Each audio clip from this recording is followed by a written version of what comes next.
Здравствуйте, самые лучшие зрители! Меня зовут Полина. Хочется сотворить что-то невероятно прекрасное, сказочно-воздушное. Нашла несколько кусочков кружева, немного бусин, остатки от искусственных цветов. Знаете, это тот самый хлам, который бережнее всего хранится в любом доме. Будем придумывать, сочинять на глазах изумленной публики. Для начала сделаем несколько простых заготовок. Широкое кружево сошьем в кольцо и один край соберем на крепкую нитку. У нас получилось несколько таких заготовок. А теперь займемся волшебством. Возьмем две круглых кружевных заготовки и разместим между ними красивый шнурок. Все прошьем иголкой с ниткой, а сверху украсим остатками от искусственного цветка и красивой перламутровой пуговицей. Получилось очень мило. По такому же принципу соберем следующий цветок, только вместо шнурка возьмем кусочек плотного тюля, сетки. На изготовление третьего цветочка пойдут уже остатки от остатков. Если нет большого куска широкого кружева, можно соединить вместе два маленьких. Включаем фантазию. У меня нашелся кусок очень интересной мебельной ткани. Поработаем с ним. Как показывает опыт, для такой работы подойдут и гладко окрашенные ткани, и старые джинсы. Сейчас мы будем пошагово, послойно нашивать самые разные декоративные элементы. Нижним слоем будет кружево. Зафиксируем его булавочками, а потом пришьем на швейной машинке.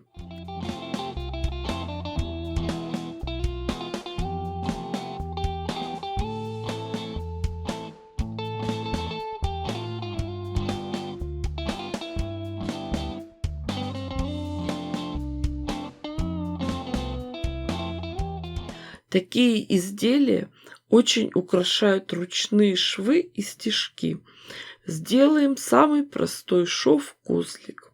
В принципе, можно всю заготовку расшить такими швами, разным цветом, в разных направлениях. Здесь все будет смотреться очень красиво. У меня нашлись плоские перламутровые бусины. Это остатки от лопнувших бус. Дадим им вторую жизнь. Для пришивания бусин и бисера нужна специальная, очень тонкая иголка. Еще в закромах родины нашлись искусственные листья, остатки от веточки искусственных цветов. Их мы пришьем просто на швейной машинке. Прошьем центральную жилку. Знаете, девочки, шью и вспоминаю сказку «Каша из топора». Там у жадной хозяйки ничего не было из продуктов, чтобы голодного солдата накормить. А когда он начал топор варить, то сразу же и соль отыскалась, и крупа, и кусочек мяса. Вот и у нас так же. Но ничего нет, только остатки и обрезки, и порванные бусы. Конечно, повторить такую вещь уже не получится. Используем все, что есть.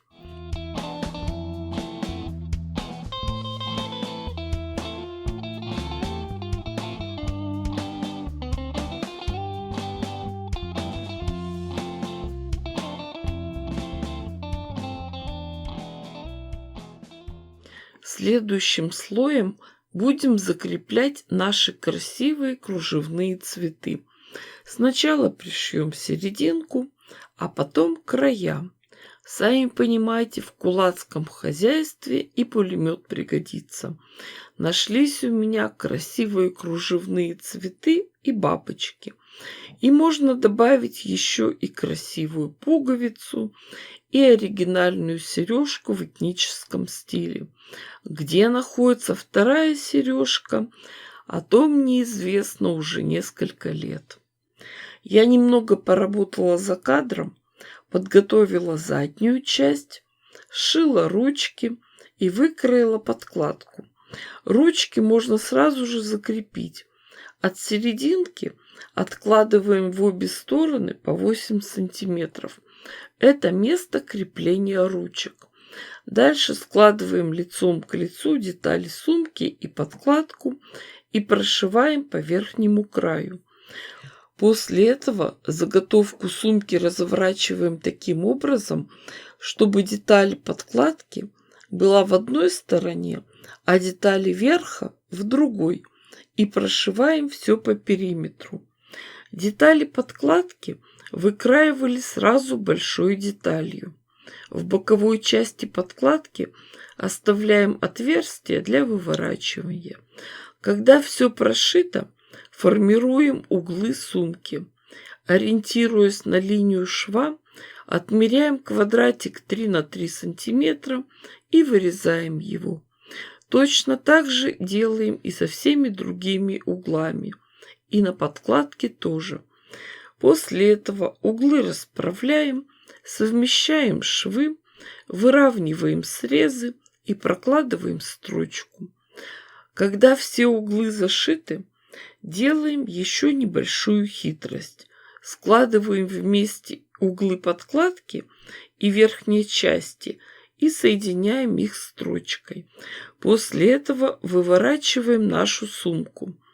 Оставшиеся отверстия зашьем на швейной машинке и проложим отделочную строчку по верхнему краю сумки. Тем самым еще дополнительно закрепим ручки. И получилась прекрасная летняя пляжная сумка. Очень романтическая. Эх, с такой сумкой надо срочно ехать на берег моря, гулять по набережной, дышать свежим воздухом, запивать шашлык молодым вином. Говорят, что лучше всего вино сочетается с сыром и кусочком груши. Эх, мечты! Посмотрела по карте. Самый ближний для нас – это южный берег Северного Ледовитого океана. Можно и на лыжах дойти. Ну а правда, еще есть вариант. Южное побережье реки Чусовой. Прекрасная грядка с огурцами и луком. В общем, девочки, я дала вам идею.